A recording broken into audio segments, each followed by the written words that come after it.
बिस्मिल्लाहिर्रहमानिर्रहीम। अस्सलाम वालेकुम दोस्त। इस ऑडियो लॉग में हम स्पेसिफिकली बात करने वाले हैं पाकिस्तान मिलिट्री के हवाले से। हम इसके डिफरेंट डायमेंशंस को कंपेयर करेंगे एक दूसरे के साथ और ये भी देखेंगे कि जनरल बाजवा के दौर में पाकिस्तान मिलिट्री के अंदर किस किस तरह की अपग्रेडेशन वगैरह हुई है, पाकिस्तान मिलिट्री की स्ट्रेंथ कौन कौन सी है, पाकिस्तान मिलिट्री की वीकनेसेस कौन सी है, और ये भी एनालाइज करेंगे कि फ्यूचर में इस मिलिट्री का स्ट्रक्चर अगर हमने चेंज ना किया तो इस मिलिट्री के साथ क्या हो सकता है। ये वो तमाम तर चीजें हैं जो हम इस ऑडियो लॉग में डिस्कस करने वाले हैं। सबसे पहले आते हैं जनरल बाजवा के टेन्योर के ऊपर। फ्रेंकली कहा जाए, जनरल बाजवा ने पाकिस्तानी फौज को ऐसे चलाया है जैसे पीपल्स पार्टी ने सिंध को चलाया है। दोनों ने कोई काम नहीं किया हुआ। यहाँ यूं कह लीजिए कि जैसे बलूचिस्तान की गवर्नमेंट चल रही थी वैसे ही पाकिस्तानी फौज चल रही थी जनरल कमर जावेद बाजवा के टाइम के ऊपर। सारा ध्यान करप्शन के ऊपर, मीडिया के ऊपर नैरेटिव बनाने के ऊपर, उल्टे सीधे काम करने के ऊपर, मतलब फौज की जो प्रोफेशनल जिम्मेदारियां था उनके ऊपर कोई भी ध्यान वगैरह नहीं दिया गया था। सारा काम मीडिया के ऊपर नैरेटिव प्रमोट वगैरह करना था। इन्हीं टाइम के दौरान जनरल बाजवा साहब ने बड़ी अच्छी खासी करप्शन की, फौजी ऑफिसरों को भी उठाया और कहा कि आप भी करप्शन कीजिए, थोड़ा माल मैं भी बना लेता हूं, थोड़ा आप भी बना लीजिए, फिर मिलकर खाएंगे और एक दूसरे को बचाएंगे। तो इसी तरह की 6 साल की पॉलिसी रही। रही बात पाकिस्तान के कोई नेशनल सिक्योरिटी के ऑब्जेक्टिव्स की, पाकिस्तान के कोई नेशनल इंटरेस्ट की, नेशनल ऑब्जेक्टिव्स की, कुछ भी नहीं हुआ, कुछ भी नहीं हुआ, कुछ भी इस बंदे ने नहीं किया। अब यहाँ पर कुछ लोग कहते हैं कि इसने कश्मीर के हवाले से बड़ी अच्छी पॉलिसी वगैरह ली। कोई पॉलिसी नहीं थी। सरेंडर करना कोई अच्छी पॉलिसी थोड़ी होती है। जब आप कोई सरेंडर करके आ रहे हो और फिर उसे अपने मुल्क के अंदर ये सेल करने की कोशिश कर रहे हो कि देखे जी मेरी कश्मीर की पॉलिसी वगैरह देखे, कश्मीर के अंदर अगर इसकी पॉलिसी अच्छी होती तो कश्मीर के अंदर रेफरेंडम हो चुका होता और कश्मीर पाकिस्तान का हिस्सा बन चुका होता, लेकिन वो तो नहीं हो सका। तो फिर इसने कौन सी कश्मीर के ऊपर पॉलिसी बनाई? ये सारे के सारे ड्रामे होते हैं, सारे फौजी ड्रामेबाज होते हैं। मैं फ्रेंकली बता दूं, एक बाजवा नहीं है, ये 6 लाख के करीब बाजवा इस फौज के अंदर बैठे हुए हैं। ये पूरी की पूरी जो स्ट्रेंथ है ये सब के सब बाजवा हैं। ये जो हम लोग कहते थे ना बचपन में होते थे कि हमें एक नारा सिखाया गया था कि तुम कितने भुट्टो मारोगे हर घर से भुट्टो निकलेगा, तो यहाँ पर भी तुम कितने बाजवे मारोगे हर फौजी बाजवा निकलेगा। तो यही चक्कर चल रहा है इस वक्त पाकिस्तानी फौज के अंदर। मैं सबसे ज्यादा जो इंस्पायर होता हूँ ना जिसकी बातें सुनकर, जो मुझे फ्रेंकली लगता है कि यार ये चीजें बिल्कुल दुरुस्त है, होनी चाहिए, और जिसने बिल्कुल है ना आप समझ लीजिए कि एक्चुअल प्रॉब्लम को पकड़ा हुआ है, वो मेदर हैदी ने पकड़ा हुआ है। सोल्जर स्पीक वाला बंदा भी अच्छा है लेकिन उसकी इंटेलेक्चुअल कैपेसिटी अभी थोड़ी सी कम है। मेदर हैदी की कैपेसिटी बड़ी जबरदस्त है यार। फ्रेंकली स्पीकिंग इस बंदे से बात करने का दिल चाहता है क्योंकि ये जो बंदा है ना इसने बिल्कुल एग्जैक्टली वहीं जाकर पकड़ा है इस फौज को जहां से इसको पकड़ लेना चाहिए था कि फौज का सिस्टम खराब हो चुका है, फौज के अंदर करप्शन प्रमोट हो चुकी है, फौज इतनी खराब हो चुकी है जिसकी वजह से जनरल बाजवा जैसे लोग ऊपर आ रहे हैं। अगर फौज का सिस्टम, फौज जो कहती है मेरे अंदर इंटरनल अकाउंटेबिलिटी है, अगर वो फौज के अंदर इंटरनल अकाउंटेबिलिटी होती तो डर्टी हैरी जैसे लोग फौज के अंदर पैदा ना होते, जनरल बाजवा जैसे लोग फौज के अंदर पैदा ना होते। अगर पैदा होते तो इनिशियल रैंक्स के ऊपर यानी कैप्टन और मेजर रैंक के ऊपर ही इनका सफाया हो जाता है, इतना ऊपर तक नहीं आते। जनरल बाजवा ने पाकिस्तानी फौज को ऐसे चलाया जैसे पीपल्स पार्टी को आसिफ अली जरदारी ने चलाया। सब ने माल कमाना है, मतलब जिसको भी बोलो भाई तुम मुझसे लड़ाई वगैरह मत करो, तुम पैसे बनाओ, ये तुम्हारे 2 प्लाट, ये तुम्हारे 3 प्लाट, ये दे देता हूँ, ये दे देता हूँ, खाओ पियो ऐश करो, लड़ने झगड़ने की कौन सी बात है। मैं यहाँ पर आपको एक और चीज बता देता हूँ, ये जो जनरल बाजवा कह रहा है ना कि मैंने इंडिया के साथ अमन मुआहदा वगैरह कर लिया है, ये अमन मुआहदा जनरल मुशर्रफ को भी थ्रो किया गया था, बल्कि बड़े अच्छे टर्म्स एंड कंडीशंस के ऊपर थ्रो किया गया था। ये अमन मुआहदा जो जनरल बाजवा जैसे कह रहा है कि मैंने हासिल किया है, ये जनरल कैनी को भी थ्रो किया गया था, बड़े अच्छे टर्म्स एंड कंडीशंस के ऊपर थ्रो किया गया था, लेकिन उन दोनों जनरलों ने इसे रिजेक्ट कर दिया था। मैं बताता हूँ वो मुआहदा क्या था। जनरल मुशर्रफ ने तो उसे इसलिए रिजेक्ट कर दिया था कि उसके पास पॉलिटिकल लेजिटिमेसी नहीं थी, उसको सारी की सारी अपोजिशन पार्टी तनकीद का निशाना बना रही थी, वार ऑन टेरर था, इसी वजह से वो उसको एग्जीक्यूट नहीं कर सका था। जनरल कैनी ने बिल्कुल, मतलब ये मानना पड़ेगा, जब अमन की आयशा का प्रोग्राम वगैरह चल रहा था, जियो न्यूज बढ़ बढ़ के चला रहा था, जनरल कैनी ने बड़ी ब्रेवरी दिखाई। अब जनरल कैनी को किस तरह की ऑफर्स दी गई थी? आयशा सिद्दीका थी, उन्होंने एक किताब लिखा हुआ था, ये जो Pakistan army and the business empire वगैरह के हवाले से, उसको भी बाद में लताड़ के पाकिस्तान से भगा दिया। तो उसमें जितनी भी पाकिस्तान आर्मी की इंडस्ट्रीज वगैरह थी, मनमोहन सिंह ने यह ऑफर किया कि हम पाकिस्तानी बिजनेस इंडस्ट्रीज है यानी मिलिट्री इंडस्ट्रियल कॉम्प्लेक्स है और पाकिस्तान आर्मी के जितने भी बिजनेस एसेट है इनके साथ हम पार्टनरशिप करेंगे। इस तरह की पार्टनरशिप करेंगे कि पाकिस्तान आर्मी जहां पर 1 अरब रुपया का प्रॉफिट बना रही है वहां पर 10-10 अरब रुपए के प्रॉफिट बनाना शुरू कर देगी पाकिस्तान आर्मी। ये 2007, 8, 9 की बात कर रहा हूं मैं। मतलब इस तरह की बातें वगैरह की गई थी कि हम पाकिस्तान को इस तरह की मतलब ऑफर्स देंगे, हम बिजनेस देंगे पाकिस्तान को, पाकिस्तान आर्मी अपने प्रोडक्ट्स इंडिया में बेच सकेगी, हम पाकिस्तान आर्मी को इंटरनेशनल मार्केट एक्सेस देंगे, वहां पर बेच सकेगी। मतलब पाकिस्तान आर्मी हार्डली उस टाइम के ऊपर 100 अरब रुपए इस फौजी फाउंडेशन से कमाती थी। मनमोहन सिंह ने जो ऑफर दी थी उसके बाद पाकिस्तान आर्मी तकरीबन 1000 अरब रुपीस, यूं समझ लिया उस टाइम के ऊपर $10 बिलियन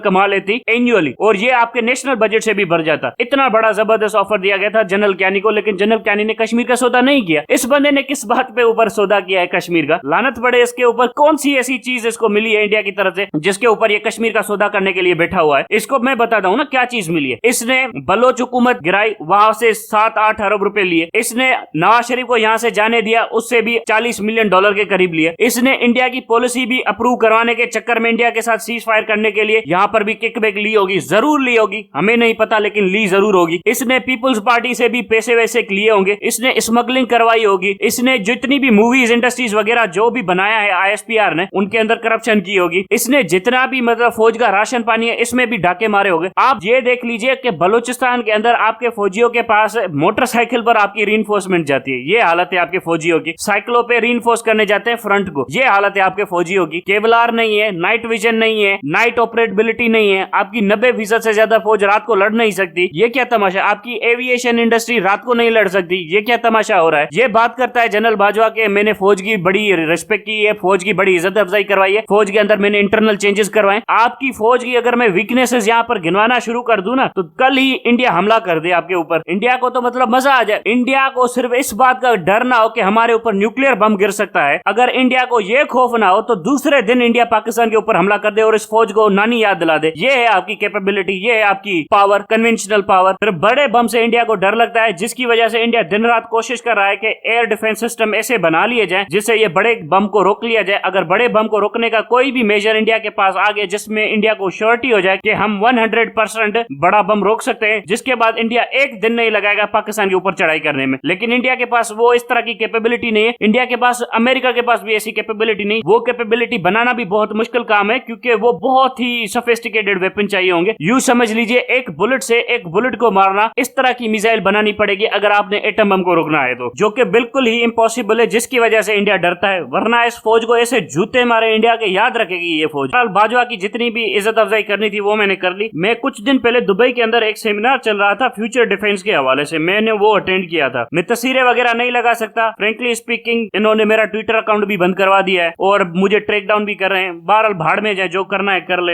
इनके बाप के भी हाथ नहीं आने वाला। बहरहाल छोड़े इन सब बातों को, आते हैं कि वो डिफेंस सेमिनार हो रहा था और जिसके अंदर मतलब मेन थीम ये था कि फ्यूचर डिफेंस और फ्यूचर आर्मीज वगैरह कौन सी होंगी। ये वो मैंने सारा का सारा डिफेंस सेमिनार अटेंड किया और वहां पर हमें मतलब है ना बहुत यूं समझ ले स्टार्टलिंग रेवोल्यूशंस मिली, मतलब इतनी हैरान करने वाली रेवोल्यूशंस मिली कि हम सोच भी नहीं सकते थे। उनके ऊपर मैं डिटेल में स्टेप बाय स्टेप ऑडियोलॉग करूंगा, लेकिन मैं कुछ मेन चीजें आपको यहाँ पर बता देता हूँ। उसमें हमें बताया गया कि फ्यूचर आर्मी का कॉन्सेप्ट कितना होगा, फ्यूचर आर्मी की साइज कौन सी होगी, फ्यूचर आर्मी के अंदर सोल्जर्स कौन से होंगे और फ्यूचर आर्मी की डिप्लॉयमेंट, रीइंफोर्समेंट वगैरह ये सारे के सारे स्ट्रक्चर्स है वो कैसे होंगे। मैं उनमें से थोड़ी थोड़ी बातें आपको यहाँ पर बता देता हूँ। फ्यूचर आर्मी की साइज, जो मेन पावर होगा उसका 1 लाख से भी कम होगा। बड़े से बड़े मुल्क के अंदर जो भी आर्मी होगी उसका मेन पावर 1 लाख से भी कम होगा और उसमें सोल्जर 1 डिवीजन से भी कम होंगे। बाकी सारे के सारे ऑफिसर्स होंगे, टेक्नीशियंस होंगे। और फ्यूचर के जो आर्मी के ऑफिसर्स होंगे वो पीएमए के ग्रेजुएट वगैरह नहीं होंगे, वो आपके आईटी सेक्टर से रिलेटेड होंगे, सॉफ्टवेयर इंजीनियर होंगे, एल्गोरिथम इंजीनियर्स होंगे, जिनको थोड़ी सी फिजिकल और मेंटल ट्रेनिंग वगैरह करवाई हुई होगी, लेकिन वो सारे के सारे आपके आईटी के इंजीनियर होंगे। और फ्यूचर में ये जिस तरह से हम आर्मी डिप्लॉय करते हैं ना फ्रंट के ऊपर, ये बिल्कुल भी नहीं करेंगे।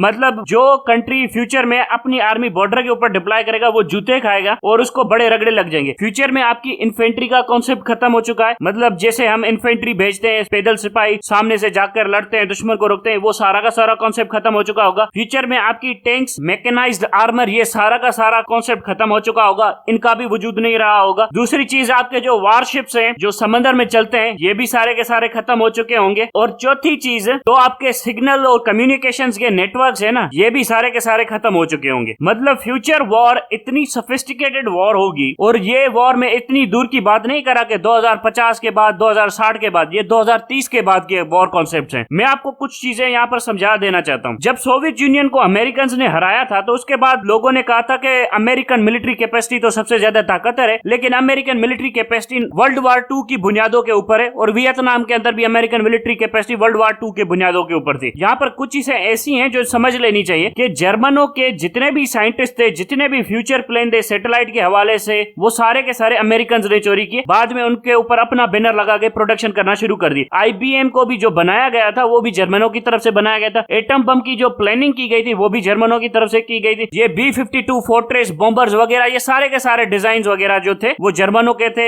ये जो फाइटर जेट्स हैं, जेट इंजन है, ये सारी की सारी जर्मनों ने बनाई थी। बाद में जब अमेरिका जीत गया तो वो सारी के सारी चीजें अमेरिका ले गया। लेकिन उसके बाद अमेरिकन को ये रियलाइज हुआ कि हमने नए नए वॉर कॉन्सेप्ट इंट्रोड्यूस करने। सो उन्होंने 1992 गल्फ वॉर के दौरान एक अच्छा कॉन्सेप्ट इंट्रोड्यूस किया था। किसी ने नहीं पढ़ा हुआ तो वो ऑपरेशन रूम एक चैनल है यूट्यूब के ऊपर, वो जाकर देख ले, जिसके अंदर उन्होंने गल्फ वॉर के अंदर किस तरह से सद्दाम हुसैन की फौजों को पीछे हटाया था, ये वो देख लेना चाहिए आप लोगों को। गल्फ वॉर के अंदर उन्होंने इतना इंटीग्रेटेड सिस्टम एडॉप्ट किया था जिसके थ्रू उन्होंने उनका इराकियों का एयर डिफेंस तबाह कर दिया, जिसके थ्रू उन्होंने वहां की सारी ट्रूप्स को 6 दिन के अंदर हरा दिया। 3.5 लाख से भी ज्यादा की फौज थी सद्दाम हुसैन की कुवैत के अंदर, उनको 6 दिनों से भी कम टाइम के अंदर हरा के रख दिया। इतनी मैसिव एयर रेड्स की, इतने सोफिस्टिकेटेड प्लानिंग की, जिसकी वजह से सद्दाम हुसैन 6 दिन के अंदर सारा का सारा सद्दाम हुसैन की फौजें तबाह हो गई। और उस टाइम के ऊपर उन्होंने जो नेटवर्क्स दिखाए थे, जो अपनी मतलब डेटा कलेक्शन दिखाई थी, जो अपनी एबिलिटी दिखाई थी मोबिलाइजेशन की, उसको देखकर लोगों ने कहा कि हाँ यार इनके पास अब सोफिस्टिकेटेड वेपनरी है, न्यू टेक्नोलॉजी है। और ये जो 1992 वाली अमेरिकन कैपेबिलिटी थी, आज की पाकिस्तान आर्मी जो आपकी 2023 में मौजूद है, आपकी पाकिस्तान आर्मी, हम उस कैपेबिलिटी से भी नीचे हैं। 1992 वाली वॉर कैपेबिलिटी जो अमेरिकन की थी, हम उस कैपेबिलिटी से भी नीचे हैं। अब आप सोचिए कि 30 साल उस बात को गुजर चुके होंगे, अब अमेरिकन कैपेबिलिटीज क्या होंगी। लोग कह रहे हैं कि यार अफगानिस्तान के अंदर इनकी कैपेबिलिटी देख ली। अफगानिस्तान एक अलग तरह की जंग थी, वो कोई कन्वेंशनल वॉर नहीं थी, वो एक गोरिल्ला वॉरफेयर थी, वियतनाम की तरह की जंग थी, जो कि लड़ना बहुत मुश्किल हो जाता है और उस जंग को जीतना भी इम्पॉसिबल हो जाता है अनलेस आपके पास कोई ऐसा ऑप्शन हो कि आप सारे के सारे ऑब्जेक्टिव्स को बाईपास कर ले। सो ये वो अलग चीज थी। लेकिन अमेरिकन कैपेबिलिटीज इस वक्त क्या है? अमेरिकन कैपेबिलिटीज, चाइना प्लानिंग कर रहा है कि हम इनके एयरक्राफ्ट कैरियर को उड़ा देंगे, चाइना प्लानिंग कर रहा है कि हम इनके जो बैटलशिप्स है इनको टारगेट कर देंगे, सी के ऊपर डोमिनेंसी रखेंगे। एक्चुअल चीज ये है कि अमेरिका अब सी को भी छोड़ने वाला है। अमेरिका को तो समंदर की अब परवाह ही नहीं। अमेरिका तो अब 2 चीजों के ऊपर रिलाय करने वाला है, एक स्पेस है, दूसरी एयर है। या आप उसे एयर में कॉम्पीट कर लें या स्पेस में कॉम्पीट कर लें। इस वक्त भी अगर आप देखेंगे तो अमेरिकन आर्मी की स्ट्रेंथ क्या है? अमेरिकन आर्मी 2.5 लाख से ज्यादा की नहीं है इस वक्त। 2.5 लाख एक्टिव सर्विसमैन होंगे, 1.5 लाख से 2 लाख के करीब इनके रिजर्व होंगे। जो फौजी बूढ़े हो जाते हैं उनको रिजर्व में भेज दिया जाता है। अब इतनी छोटी तादाद रखने की वजह क्या है? क्योंकि अमेरिका को पता है कि आने वाले दिनों में इन्हें इस फौज की जरूरत ही नहीं पड़ने वाली, क्योंकि आने वाले टाइम के अंदर रोबोट्स आने वाले हैं, ड्रोन्स आने वाले हैं, आपको ग्राउंड के ऊपर डिप्लॉयमेंट की जरूरत नहीं पड़ने वाली। वजह यह है कि एक मदरशिप होगी जो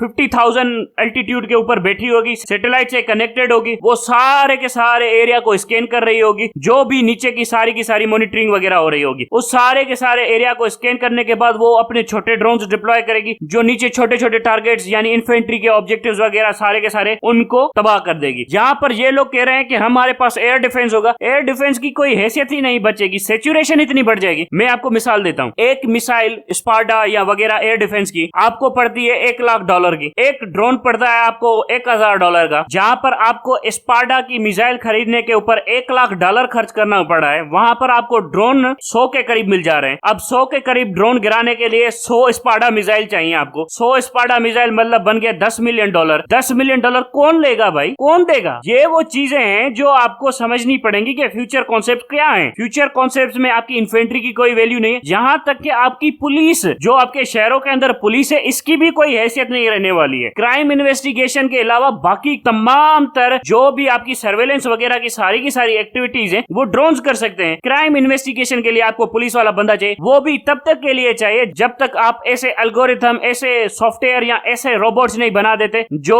क्राइम इन्वेस्टिगेट कर ले। एक्चुअली में हमें क्या पता, एक्चुअली में अमेरिकन ने बना के रख भी दिया हो, वो अभी डिप्लॉय ना करना चाहते हो, क्योंकि ये मार्केटिंग टैक्टिक्स होती हैं। अगर इस वक्त अमेरिकन पूरी की पूरी ड्रोन आर्मी लाकर दुनिया के सामने खड़ी कर दे, तो इस वक्त अमेरिका जो दुनिया से पैसे कमा रहा है F-16 बेचकर, F-22 रैप्टर बेचकर, अपने जहाज, अपने हथियार बेचकर, तो वो पैसा तो अमेरिका को मिलना बंद हो जाएगा, क्योंकि अमेरिकन से सारे लोग डिमांड करना शुरू करेंगे, हमें ड्रोन वाले टेक्निक दिखाओ, वो वाले दिखाओ। हर कोई तो मुस्तकबिल के हथियार खरीदना चाहता है ना। सो इसीलिए अमेरिकन ये सारी की सारी पावर वगैरह दिखा नहीं रहे, लेकिन एक्चुअली में इन लोगों ने बना सब कुछ लिया होगा, सारा डेटा सिस्टम वगैरह सब कुछ बना के रख दिया होगा, लेकिन ये ढूंढ रहे होंगे कि कोई मौका आ जाए, अगर कोई इनसे लड़ने की कोशिश करे तो फिर उसको बताएंगे कि हमारे पास कितनी कैपेबिलिटी है, कितनी टेक्नोलॉजी है। चाइना इस वक्त क्यों नहीं लड़ाई छेड़ रहा अमेरिका के खिलाफ? वजह सिंपल सी है कि चाइना को भी पता है कि अमेरिकन वॉर कॉन्सेप्ट्स कितने हाई हैं, दुनिया के अंदर फ्यूचर वॉर वेपनरी वगैरह किस तरह की आने वाली है। सो अगर हमने जंग छेड़ भी दी तो वॉर के अंदर हम ज्यादा देर के लिए टिक नहीं पाएंगे। रूसियों को क्यों जूते पड़े हैं इतने ज्यादा यूक्रेन के हाथों? हालांकि यूक्रेन के अंदर दमखम तो नहीं है, लेकिन फिर भी रूसियों को जूते पड़े। वजह यह कि रूसियों के वॉर कॉन्सेप्ट्स ही पुराने, वो रेड आर्मी के फंक्शन के ऊपर चल रहे हैं कि जिस तरह की रेड आर्मी हुआ करती थी सोवियत यूनियन के टाइम के ऊपर, टैंक्स होंगे, ज्यादा मिसाइल होगी, ज्यादा बड़ी बड़ी आर्टिलरी होगी तो सारा काम हो जाएगा। आर्टिलरी, टैंक्स, इन्फेंट्री, ये सारी की सारी चीजें अब आउटडेटेड हो चुकी हैं। ये वो चीजें हैं जो आपको रखना भी मुश्किल है, चलाना भी मुश्किल है, सीखना भी मुश्किल है। मैं एक और मिसाल देता हूँ। आपने अगर कोई फौजी भर्ती करना है, उसको आप ट्रेनिंग कराते हो 2 साल 3 साल, उसके बाद उसके ऊपर खर्चा करते हो, उसको सैलरी वगैरह देते हो, उसको ट्रेन करने के लिए जो एम्यूनेशन वो चलाता है उसके पैसे अलग से आपको पड़ते हो, उसको रखने के लिए आपको जगह बनानी पड़ती है, फिर उसके बिस्तर का ख्याल करना पड़ता है, आपको मेडिकल हॉस्पिटल्स बनाने पड़ते हैं उसकी फैमिली का ख्याल करने के लिए। लेकिन फ्यूचर में ये सब कुछ भी नहीं होगा। फ्यूचर में आपको ज्यादा से ज्यादा क्या चाहिए? आपको टेक्नीशियंस चाहिए जो आपके ड्रोन की रिपेयरमेंट कर ले। आपके पास फैक्ट्रीज ही ऐसी आ जाएंगी जो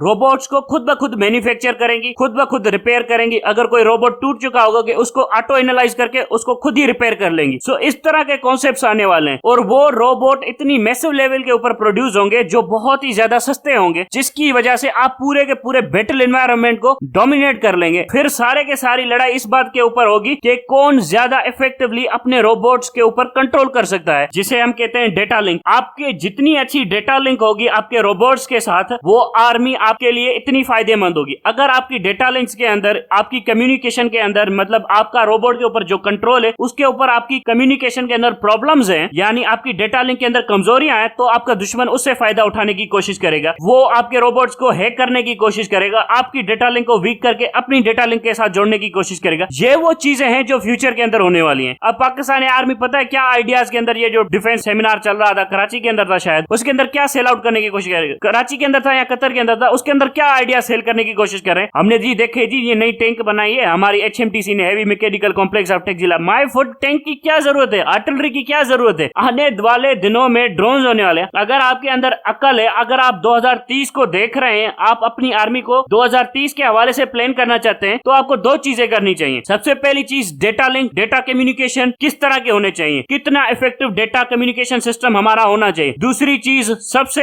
अच्छे डिजाइन ड्रोन्स के बनाए जाए, उन्हें प्रोडक्शन में डाला जाए और मैसिव स्केल के ऊपर प्रोड्यूस किया जाए। उसके बाद उनको देखा जाए कि उनको इन्फेंट्री टैक्टिक्स के साथ कैसे मर्ज किया जा सकता है, ड्रोन्स का इन्फेंट्री टैक्टिक के साथ मर्ज कैसे होना चाहिए। दूसरी चीज आपको यह देखनी चाहिए कि ड्रोन्स को सोफिस्टिकेटेड एनवायरनमेंट कैसे प्रोवाइड किया जा सकता है। और तीसरी चीज आपको यह देखनी चाहिए कि एल्गोरिथम्स, आर्टिफिशियल इंटेलिजेंस में पाकिस्तान आर्मी कितने आगे जा सकती है। हम पता है किस तरह से चल रहे हैं, चाइना डेवलप कर लेगा, फिर हम चाइना से इंपोर्ट कर लेंगे। अगर चाइना ने बंद कर दिया तो फिर क्या होगा? ये एल्गोरिथम बनाना, आर्टिफिशियल इंटेलिजेंस के ऊपर काम करना तो बड़ा आसान काम है, आपको सिर्फ लोगों को एम्प्लॉयमेंट देनी है। लेकिन यहाँ पर यह भी मसला हो रहा है इन फौजियों के साथ। जनरल बाजवा का तो कोई विजन ही नहीं था, सेंस ही नहीं था। अब जनरल आसिम मुनीर का क्या सेंस होगा? जनरल आसिम मुनीर को क्या पता होगा आर्टिफिशियल इंटेलिजेंस के बारे में? फ्रेंकली स्पीकिंग, मशीन लर्निंग के बारे में जनरल आसिम मुनीर को क्या पता होगा? ये सारे के सारे लोग ऐसे ही बैठे होंगे। अब ये जो पुराने जनरल्स हैं, इनको फ्यूचर कॉन्सेप्ट्स के ऊपर स्टडी करवानी पड़ेगी, बहुत सारे लोगों से मिलना पड़ेगा, सेमिनार्स करवाने पड़ेंगे, तब जाकर इनको रियलाइज होगा कि मुस्तकबिल की जंगें कैसे होने वाली हैं, जिसके लिए हमारे पास इक्विपमेंट ही वगैरह नहीं है। मैं एक और मिसाल देता हूं। फॉर एग्जांपल, आपकी एक कंपनी डिप्लॉयड है, 150 लोगों की कंपनी होती है आमतौर के ऊपर, मेजर कमांड करता है। आपकी कंपनी डिप्लॉयड है इंडिया के बॉर्डर के ऊपर, इंडिया के पास सोफिस्टिकेटेड वेपनरी है, आपकी कंपनी के पास एयर कवर वगैरह नहीं है, आपकी कंपनी सिर्फ ग्राउंड ट्रूप्स को देखने के लिए डिप्लॉयड है, ग्राउंड को होल्ड करने के लिए डिप्लॉयड है, और एंटी टैंक वेपनरी वगैरह 2-3 स्टिंगर हैं आपकी कंपनी के पास। मतलब अगर कोई अपाची वगैरह हमला कर देता है तो उसको स्टिंगर से उड़ा देंगे, टैंक हमला करेगा तो उसको